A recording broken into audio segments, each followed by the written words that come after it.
WXII 12 News at 4:30 starts right now. I never thought this would happen to me, and I don't want it to happen to anybody else. Coming up next on WXII 12, a brutal attack. What that woman said she was doing moments before her life was threatened. Plus, disturbing details this morning involving a 3-year-old who was killed last year after a weeks-long Amber Alert. And some people are anticipating the RNC coming to the Tar Heel State when the final vote could seal the deal. Good Thursday morning to you. Thanks so much for joining us. I'm Devontae McKenneth. And I'm Carly Cassidy.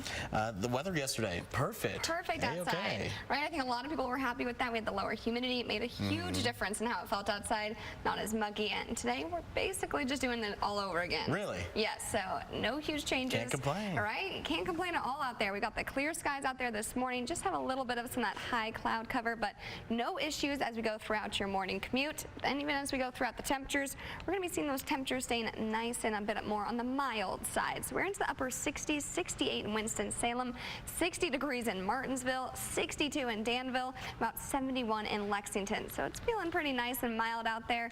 Not cool enough for a jacket, but still at least not sweating once you step outside. Now those dew points, they are low as well, not in the 70s. We're actually into the upper 50s to low 60s. So that is a big difference for today compared to yesterday morning.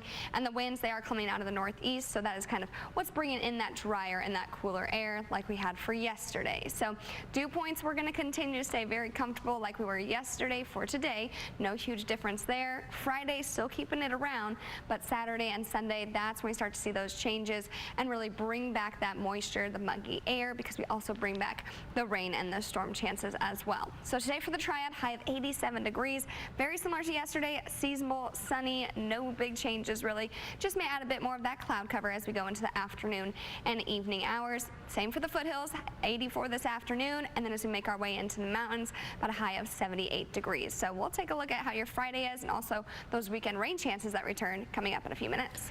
Kari, thank you. New this morning at 4:32, Burlington police say this man is one of 3 people accused of attacking a 15-year-old boy. Police tell us Maurice Shavers hit that teen in the face with a gun. Police accused the group of taking the boy's phone on Morningside Drive near Graham Hopedale Road yesterday. The other 2 suspects are described as young, and police are still looking for them this morning. Also happening now, the search is on for this woman in Surrey County. A silver alert is now in effect. Officials say Teresa Caudle is believed to be suffering from some kind of cognitive impairment. She was last seen on Cornelius Avenue in Mount Airy and said to be going toward Highway 52 South. If you see her this morning, please call the Surrey County Sheriff's Office. In Greensboro, police are looking for the person who attacked and robbed a woman at the Friendly's shopping center. Katie Dan Miller says that she was leaving PF Chang's with friends when she was robbed Tuesday night. When the suspect told her to give everything up, she gave him her cell phone, wallet, and keys, but she says that he wanted a lot more. I felt like it was a gun that he had hit me with on the forehead, and I took a hit to the forehead here, and then there was more asked of me to give more. Now, she is recovering this morning and says that she is doing fine. If you know anything about that robbery, please call Greensboro Police. 4:33, after hours of investigation, it turns out a woman was shot in Greensboro. Police were trying to figure out if she was at this time yesterday after finding her at a home on Dana Place near Freeman Mill Road Tuesday night. She is recovering and should survive her injuries. No word on a suspect at this hour. Disturbing details this Thursday morning involving the death of 3-year-old Mariah Woods, who was found dead near our coast last year.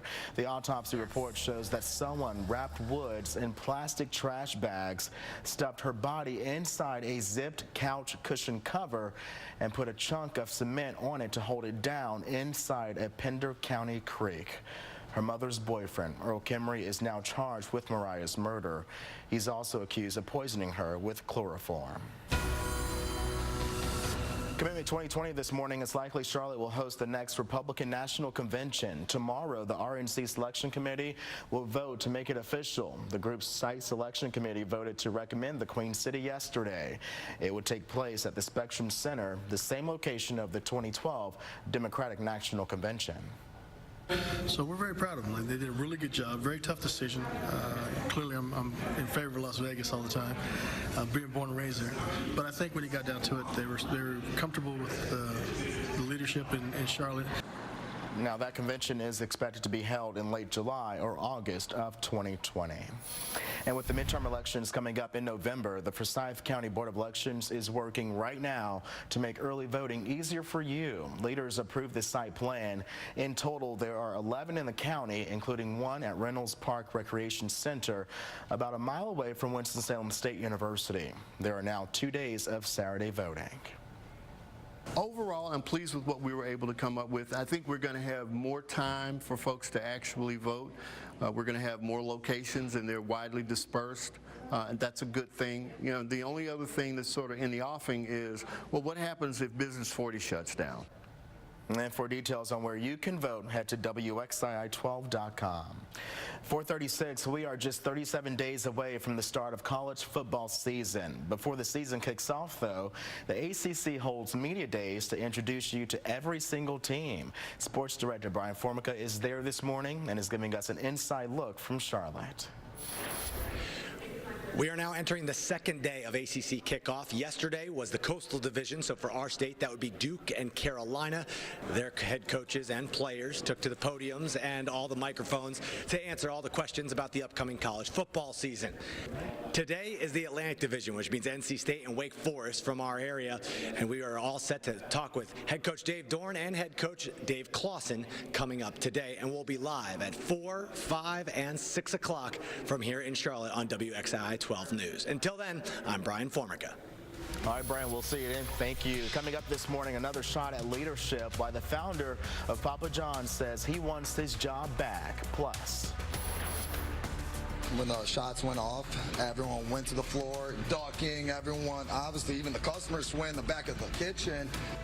a crazy scenario, what a woman did to a man to make him open fire at a restaurant in Detroit. Good Thursday morning, it is 4:37.